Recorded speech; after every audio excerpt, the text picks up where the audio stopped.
we have 3 or 4 different types of evidence suggesting the tremendous benefits that come with urbanization. We have at a very broad macro level, we have the positive correlation between urbanization, say in 1960, and income growth over the next 50 years.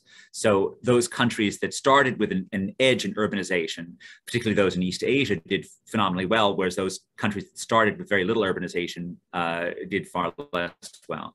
We also, of course, have the very strong just cross-sectional correlation between urbanization and incomes. If you compare those countries that are more than 50% urbanized to those countries that are less than 50% urbanized, the more urbanized countries have incomes that are 5 times higher on average and infant mortality levels that are less than a third.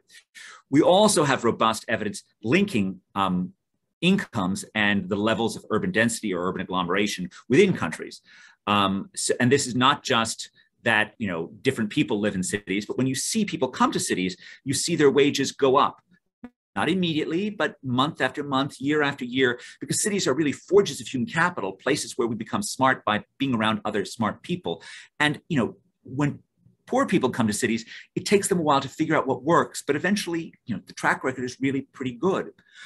Third, we have evidence on non-economic outcomes, including, for example, infant mortality, malnutrition. All of these suggest that the people who come to cities aren't being in any sense foolish. And finally, I would be remiss not to measure just the sheer life satisfaction or happiness data.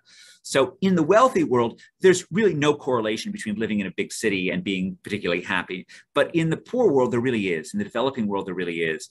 And in countries like India and South Africa, people who live in cities typically say they're happier.